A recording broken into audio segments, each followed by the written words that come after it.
Hello, in today's video we'll be repairing a P0506 idle speed low code on our 2005 Chevy Colorado. And as you can imagine, the idle on the truck has been dropping lower than normal when it stopped at idle. So what we're going to do to fix this is clean the throttle body. This throttle body is essential in controlling the amount of airflow going into your engine, so a dirty or sticky throttle body can affect its performance, and a whole mess of other issues like rough idle, stumbles as you begin to accelerate due to a sticky throttle body, or even stalling due to a lack of proper airflow because of gunk around the throttle blade. Well anyways, let's begin. The first thing we'll want to do is remove the intake air tube using a flat blade screwdriver, which we'll have to loosen the clamps holding it on both ends to remove it. Once we got them both loose, we can slide the air tube out.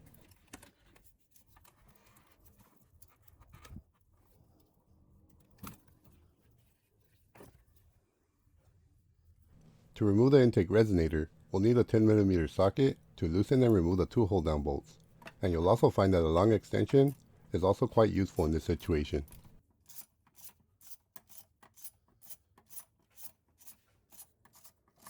When removing them, you'll want to be careful not to drop them.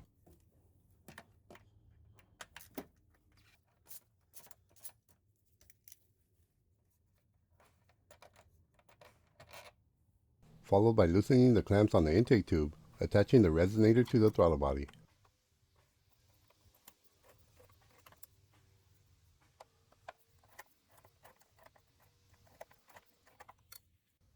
Now disconnect this vacuum line to the fuel pressure regulator.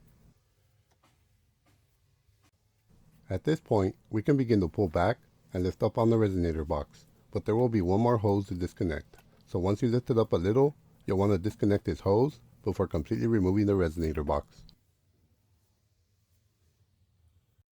With the resonator box removed, if your intake air tube stayed on, just pull that off. And we're now left with our throttle body to remove. This can be cleaned on the truck, but I prefer to remove it to clean it, so we give it a better cleaning and you can get behind the throttle plate. First we'll disconnect this plastic hose held on by this white clip. To disconnect it, just press down on the white clip as you slide the hose off.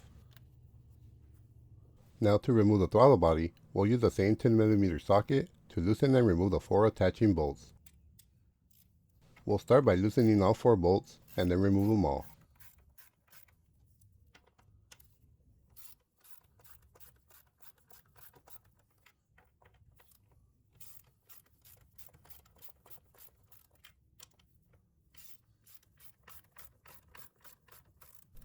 And once you got them all loose, just remove the rest by hand. And here's the first bolt.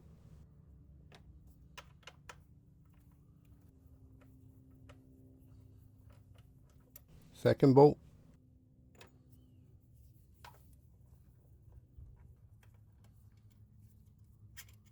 The third, which maybe I should have removed the lower 2 bolts first.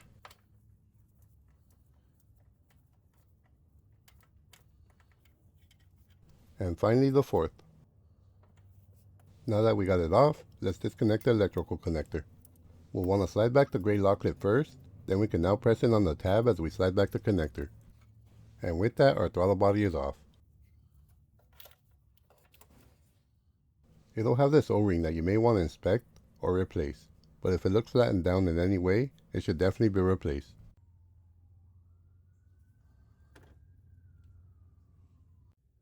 Here we got our throttle body. This throttle body will remain slightly open, allowing a certain amount of air in, so when the throttle body is dirty, it may restrict some of that airflow. So in turn, the computer which has adjusted itself to that airflow will compensate for that lack of air by throwing more fuel at it. So this will affect the vehicle's idle, and you'll use up more fuel, causing a rough idle or low idle. So that's why we'll be cleaning this throttle body to fix that and bring us back to optimal performance. It's not as dirty as some of the throttle bodies I've seen, but it does have a lot of gunk in the lower part where the throttle body blade sits. The most important areas to clean will be the areas just around where the throttle body blade sits, so we get rid of any gunk that restricts any airflow at idle.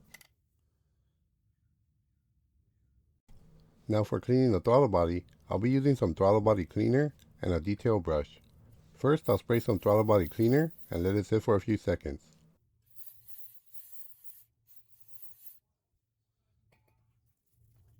Now using a detail brush, I brush around the throttle body blade first,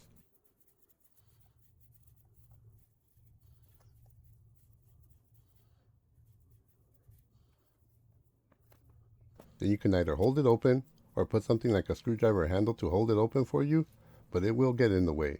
So I prefer just to hold it open myself. So right now all we're doing is brushing the area, loosening up all that gunk in there.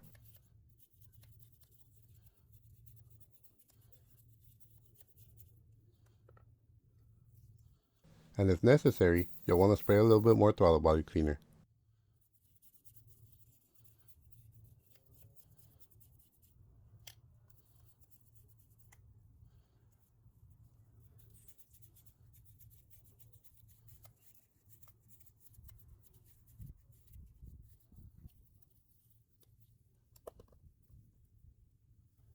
Now one more spray with the throttle body cleaner,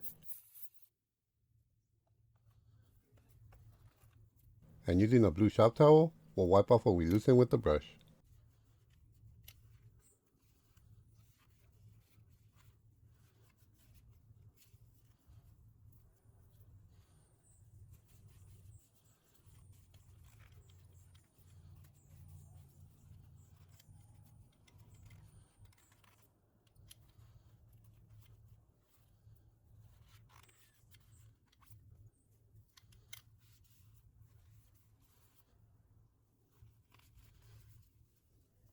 And it definitely looks so much better.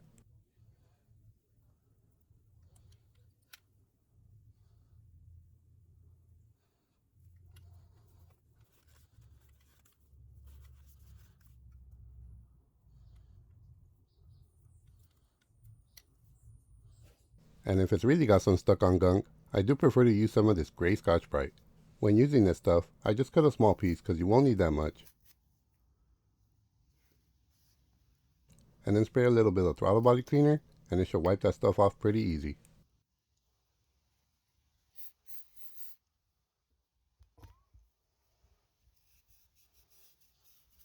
And that's all there is to it. Now with our throttle body clean and dry, we can install it back onto the truck, making sure that the gasket is in place. First I reconnect the electrical connector,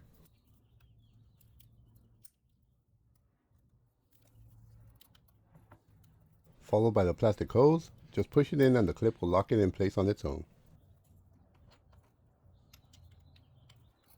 Now reinstall all 4 bolts one by one.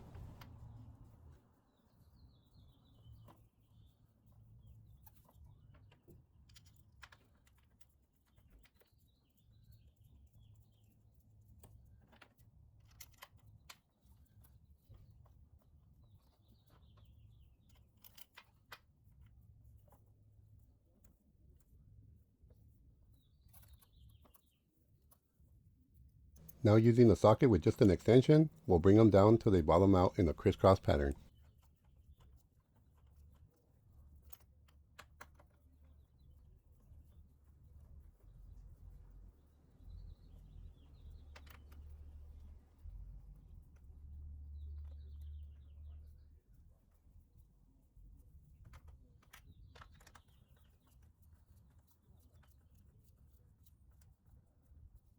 Now repeat with the ratchet,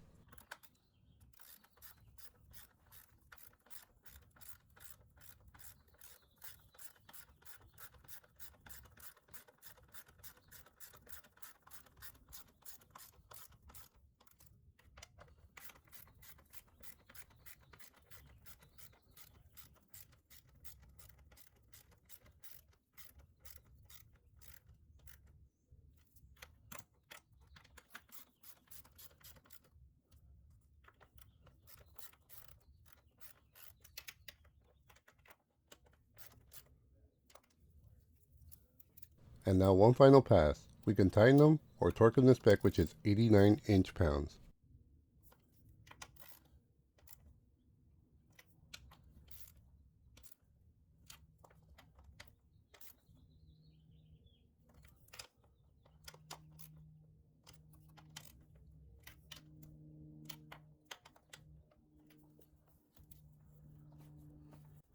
And now we can install the intake resonator. Connecting this hose first. Now guide the air tube onto the throttle body. Now tighten the clamps.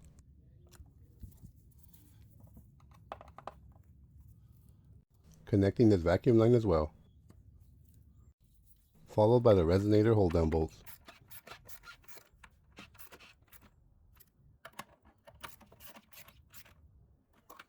Now install the other air tube,